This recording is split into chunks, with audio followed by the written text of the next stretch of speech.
In 1892, the head of the Galveston Weather Bureau wrote a public article stating that a hurricane striking the city of Galveston was, and I am quoting directly, simply an absurd delusion. He was the top meteorologist in Texas. He wrote this in the city newspaper, and he believed it completely. 8 years later, on September 8, 1900, the deadliest natural disaster in American history arrived at Galveston's shore. 8,000 people died in a single night on an island that its own weather expert had declared safe. And the man who wrote that article? He was there. He survived. His wife did not. This is the Great Galveston Hurricane. And its story is not just about a storm.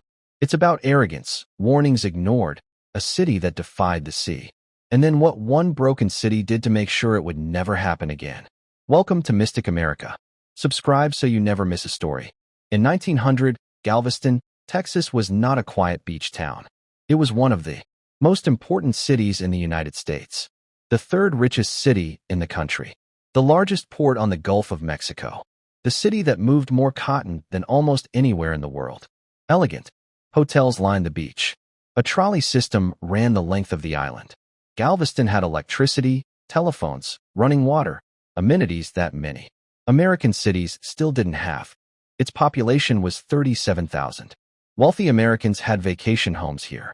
Galveston was cosmopolitan, proud, and certain of its future. Newspapers called it the New York of the Gulf. People believed it. The city sat on a barrier island in the Gulf of Mexico, about 27 miles long and 2 to 3 miles wide, flat as a table. The highest natural point on the entire island was less than 9 feet above sea level.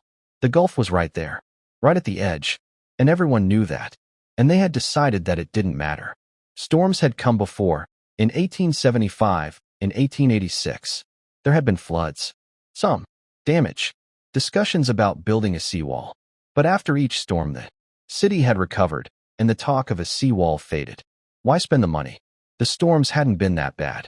In 1891, when a group of businessmen called the Deepwater Committee looked seriously at the question of a seawall, they consulted the region's leading expert on weather, Isaac Klein, chief of the U.S. Weather Bureau's Galveston office. Klein told them clearly, a seawall was not needed. A serious hurricane striking Galveston was impossible. The geography of the Gulf made it so. He had studied the data. He was certain.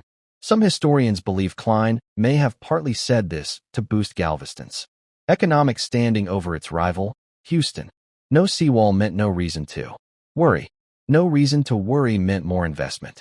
Whatever the reason, the seawall was never built. The sand dunes along the shore, which had provided some natural buffer, were actually cut down to fill low areas in the city. The island's vulnerability to the sea actively increased. And so, on the morning of September 8, 1900, Galveston woke up, as it had 1,000 times before, to a summer storm rolling in off the Gulf. Nobody was particularly worried. The storm had been moving for nearly 2 weeks. It was first detected in late August near Martinique in the Caribbean. It crossed over Cuba on September 3rd. Cuban meteorologists at the observatory in Belen, some of the best hurricane researchers in the world at that time, recognized it immediately as an intense and dangerous storm tracking toward the Gulf of Mexico. They sent warnings. The U.S. Weather Bureau in Washington blocked them, not out of malice exactly, but out of bureaucratic pride. American weather officials at the time distrusted Cuban forecasters and refused to pass along their warnings. The Bureau's own forecasters predicted the storm would curve north and travel up the Atlantic coast. It would not hit Texas. Ships in the Gulf knew otherwise. The storm was right there in the water. With them, captains felt the swells, saw the pressure drop, knew what was coming. But in 1900, ships at sea had no way to telegraph warnings to shore. The technology simply didn't exist yet. The captains watched the sky and said nothing to anyone on land, because there was no way to say it. In Galveston on September 7th, Isaac Klein's brother Joseph noticed something. The tides were rising, unusually high for the direction of the wind. The swells rolling in from the southeast were bigger than they should have been. Joseph went to his brother with his suspicion. A big storm was coming. They should warn people. Isaac dismissed him. But something changed overnight. By the morning of September 8th, even, Isaac could no longer ignore the signs. The barometer was falling fast. The swells were enormous. The wind was shifting. He ordered hurricane. Warning flags flown. Then, according to his own memoirs, disputed by many historians but worth telling, Isaac Klein got on his horse. He drove a cart along the beach and through the low-lying neighborhoods. He warned people. He told them to get to higher ground. Many nodded and went back inside. Because what higher ground? The whole island was 9 feet at its peak. And for many people, this was just another storm. The overflows, as locals called the flooding tides, were exciting, not frightening. Children played in the streets when the water rose. Families had done this before. By late morning, Avenue B, the main commercial street, the Strand, known as the Wall Street of the Gulf, had 2 feet of water on it. And still, most people stayed. From the early evening of September 8th until just past midnight, for roughly 6 hours, the city of Galveston bore the full weight of a Category 4 hurricane. Sustained winds of 130 to 140 miles per hour. A storm surge, a wall of ocean water, rising 15 to 16 feet above normal sea level. Pushed forward by the storm, it rolled over the island from the Gulf side in an unstoppable mass. The highest point on Galveston Island was 9 feet above sea level. The storm surge was 16 feet. There was no high ground. The entire island went underwater. Houses along the beachfront collapsed first. The wind tore them apart, and the pieces, lumber, steel joists, furniture, whole sections of roof, became projectiles moving at 130 miles per hour through streets that were already chest-deep in water. As more beachfront homes collapsed, they piled into an enormous debris wall, a grinding, churning mass of broken buildings rolling inland on the storm surge. Everything it hit, it demolished. And then those pieces joined the wall. Isaac Klein's own house was struck by a ripped-up railroad trestle carried through the water like a battering ram. The house collapsed. His wife Cora, who was pregnant with their 4th child, was swept away in the surge. He never found her. He and his brother saved his 3 daughters. For 6 hours, no one left standing in Galveston could do anything but hold onto whatever was above water and wait. When the storm passed, when the dawn came up calm and quiet on September 9th, with a beautiful blue sky and a peaceful sea, as if nothing had happened, survivors found a city that was gone. 3,600 buildings destroyed. Every single structure on the island damaged. 300 feet of shoreline simply erased from the map. 1,200 acres swept clean of everything that had been standing on them. Bodies everywhere. In the debris. On the streets. In the water. In the remaining trees. Some victims couldn't be identified. In the worst hit neighborhoods, entire blocks had disappeared, not just the houses, but the people inside them, with no way left to know their names. In the weeks afterward, newspapers printed growing lists of the dead.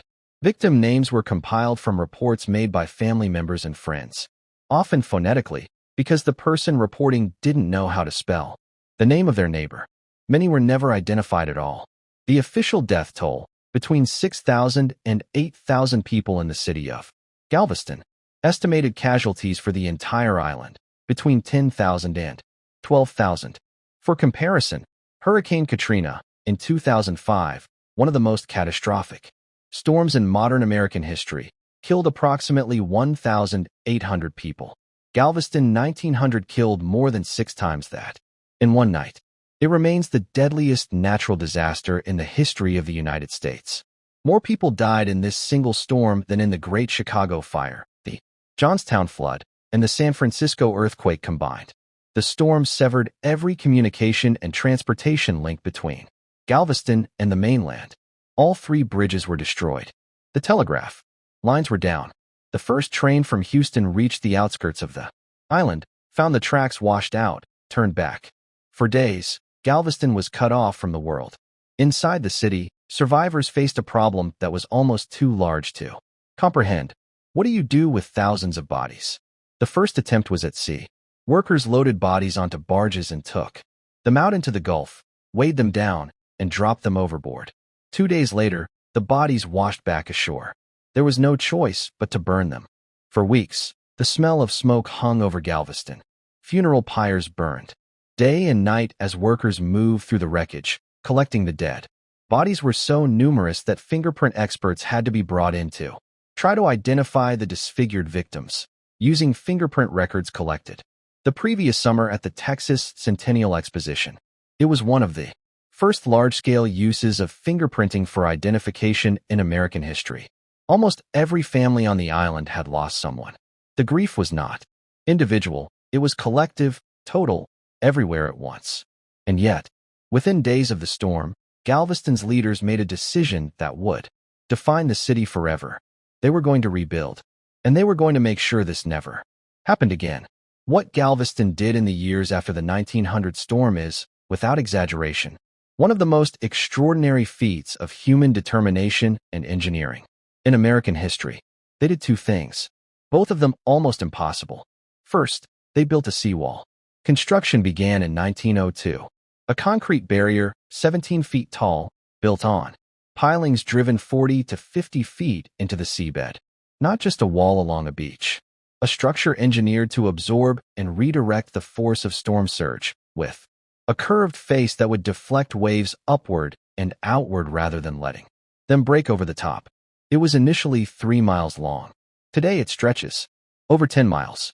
Second, and this is the part that still seems impossible, they raised the entire city. Not figuratively, literally. Over 2,100 buildings were jacked up on steel screws. Workers slid steel beams underneath each structure. The buildings were lifted, including St. Patrick's Church, which weighed 3,000 tons and held in the air. Sewer lines, gas pipes, and utility cables were all raised along with them. Then engineers built dikes around sections of the city. Sand was dredged from Galveston's ship channel, mixed with water into a liquid slurry, and pumped through a network of pipes to fill in beneath the raised buildings.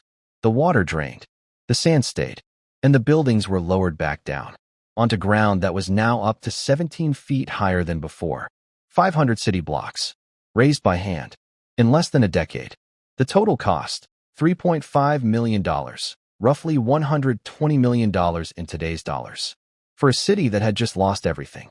In 1915, a storm of nearly identical strength and track struck Galveston. Same intensity, same storm surge. In 1900, that storm had killed 8,000 people. In 1915, behind the seawall and on the raised island, 53 people died. 53 against 8,000. The seawall had worked. In 2001, the American Society of Civil Engineers designated the Galveston seawall and the grade-raising project as a National Historic Civil Engineering landmark, placing it alongside the Brooklyn Bridge and the Hoover Dam. The Galveston hurricane of 1900 didn't just reshape one Texas city. It reshaped the entire way America thinks about weather, disaster, and survival. Before Galveston, the U.S. Weather Bureau used deliberately vague language. In its warnings, the policy was to avoid using words like hurricane or tornado so as not to panic the public. After 8,000 people died because they didn't understand the urgency of what was coming, that policy changed. Clear, direct language became the standard. The hurricane warning system we use today traces directly to what failed and what was learned in Galveston. Isaac Klein, the man who had called a serious hurricane an absurd delusion, spent the rest of his career studying tropical cyclones. His wife's death in the storm he had declared impossible drove him to become one of the leading hurricane experts in the world. He established scientifically that storm surge, not wind, is the most dangerous element of a hurricane. That knowledge is now at the core of every hurricane warning issued in the United States. Galveston also gave America a new model of city government. The existing city council was seen as too slow and too political to handle the emergency of rebuilding.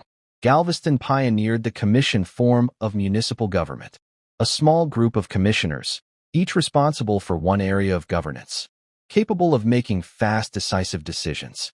The model spread to hundreds of American cities, and Galveston itself? It never fully recovered to what it had been. Investors who had poured money into the New York of the Gulf quietly redirected to Houston. Houston got a deep water channel, Houston became the great Texas port city that Galveston had been destined to be. Galveston still exists, still beautiful, still on that same low island, between the Gulf and the Bay, still with a Victorian skyline, because so many of the homes that survived the 1900 storm are still standing. But here's what I keep coming back to. There was a man on this island who looked at the Gulf of Mexico and said, it could never kill them. He had the credentials. He had the data. He had the authority of his office.